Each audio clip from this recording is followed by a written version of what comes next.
mes chers amis, j'aimerais voir avec vous aujourd'hui, de façon succincte et pratique, de quelle façon fonctionnent les tkiyot shofar. Le jour de Rosh Hashanah, on doit sonner du shofar. Et on ne sait pas très bien d'où ça a été inventé, ces sons-là. En fait, il faut savoir que dans la Torah, il est écrit à 3 reprises le terme de terouah. Terouah, c'est l'un des sons du shofar. 2 fois au sujet de Rosh Hashanah et 1 fois au sujet de Yom Kippour, durant l'année du Yovel. La 49e année, c'est l'année du Yovel. Durant cette année, il fallait sonner du shofar le jour de Kippour. Nos maîtres vont donc dire que, aussi bien à Rosh Hashanah que à Yom Kippour durant l'année du Yovel, il va falloir procéder à 3 terouot, vu que ça a été écrit 3 fois le terme de terouah. Or, nos maîtres disent aussi que du fait qu'il est écrit dans la Torah Ve'ha'avarta shofar terouah, le terme Ve'ha'avarta qui précède le mot terouah, que chaque terouah doit être précédé et succédé d'une tekiya. Qu'est-ce qu'une tekiya? Une tekiya, c'est aussi l'un des sons du shofar. C'est un son qui est tout à fait simple. Le son le plus simple possible. Je vous le fais tout de suite. Voilà ce que c'est une tekiya.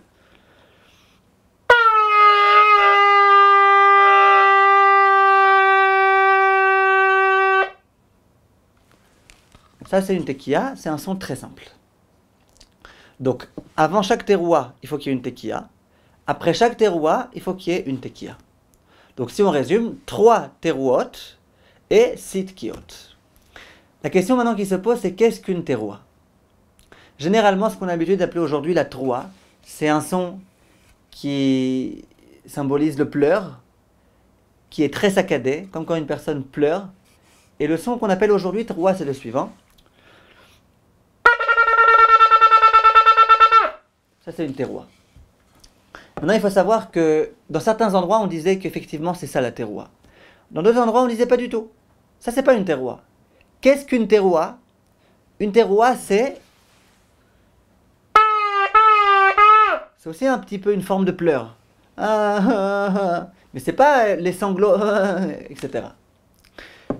Et de nos jours, cette deuxième espèce de trouah, on appelle ça des shvarim. Faut pas qu'on s'embrouille, il faut que chaque chose ait son appellation. Donc la trouah, c'est le premier dont je vous ai parlé, ta ta ta ta ta ta, et les shvarim, c'est ta ta ta. Maintenant, comment faire? Il faut qu'on s'acquitte d'après toutes les opinions. Si la vraie opinion, c'est que la trouah, c'est ta ta ta ta ta ta ta ta ta ta, donc il va falloir faire 3 terouot, qui sont chacune précédées et succédées d'une tekiya. C'est ce qu'on appelle en hébreu tarat. Tarat, tarat, tarat. Ça veut dire tkiya, 3, tkiya. Tkiya, 3, tkiya. Tkiya, 3, tkiya. Bon, si c'est pas ça, si la vérité c'est que la vraie terouah c'est ce qu'on appelle shvarim aujourd'hui, il faut s'acquitter d'après tout le monde. Donc il va falloir qu'il y ait 3 shvarim, chacun précédé d'une tkiya et succédé d'une tkiya. Simplement, il y a d'autres endroits dans lesquels on disait qui a dit. Peut-être que la terouah, c'est ni l'un ni l'autre. C'est l'ensemble des deux. Comme une personne qui se met à pleurer, qui au début commence à pleurer, et d'un coup elle éclate en sanglots. Et ça, c'est ce qu'on appelle en hébreu shvarim trouah, c'est-à-dire ça donne ça.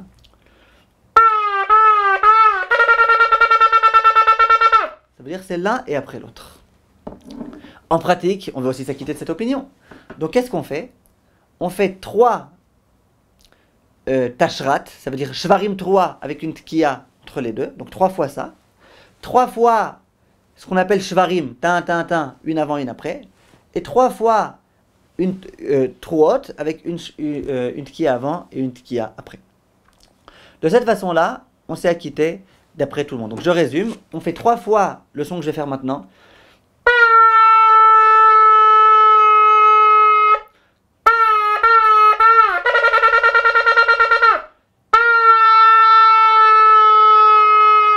Ça, on le fait 3 fois. Moi, je l'ai fait là qu'une fois. On fait ça 3 fois. Après, on fait 3 fois ce son-là.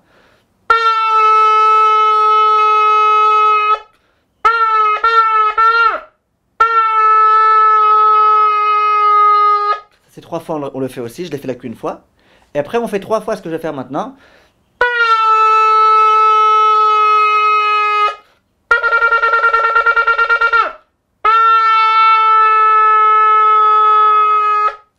de cette façon-là, on est acquitté d'après tout le monde.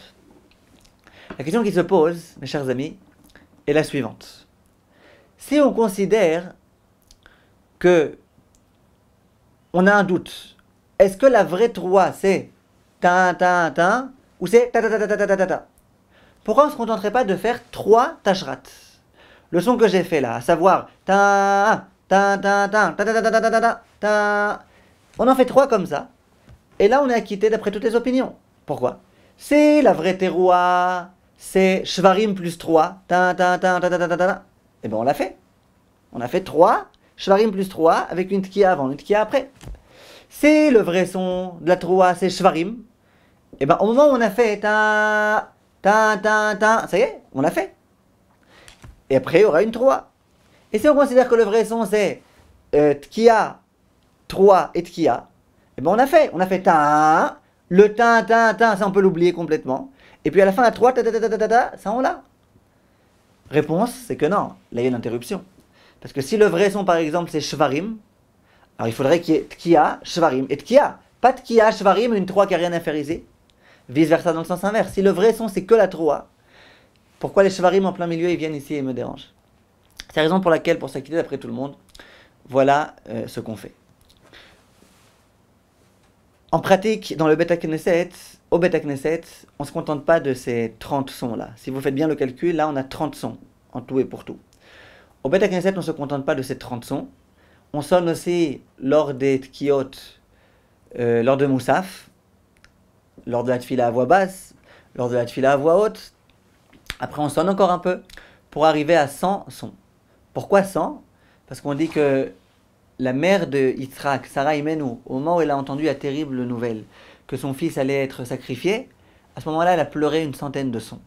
Et donc, en souvenir, vu que le shofar est là pour nous rappeler le mérite de Yitzhak, du sacrifice de la Kedat Yitzhak, donc on fait 100 sons. Maintenant, je précise un point important. Quelquefois, il y a des femmes, par exemple, qui ne vont pas au Beth Knesset. Leur mari ensuite rentre à la maison et leur sonne du shofar. Ou des personnes qui ne sont pas en bonne santé, qui ne peuvent pas se permettre d'aller au Beth Knesset. On vient à la maison, on leur sonne. Généralement, dans ces cas-là, on sonne le minimum. On ne s'amuse pas à sonner 100 sons. Combien on sonne? On sonne les 30 sons là que je viens de vous préciser. 3 fois tashrat, 3 fois tachat, 3 fois tarat.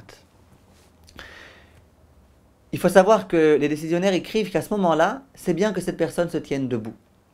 Non pas assise, mais debout. Pourquoi?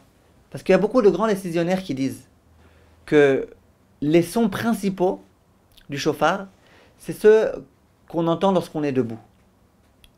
Ça veut dire que le shofar, il faut le sonner, il faut l'entendre en étant debout, pas en étant assis.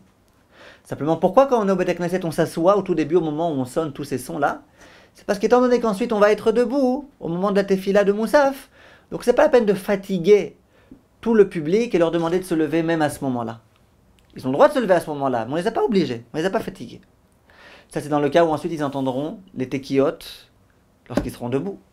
Mais si tout le temps, si on leur sonne que ces tekiyot là, que le minimum du minimum, à savoir les 30 sons, alors là bien évidemment, il vaut mieux qu'ils soient debout.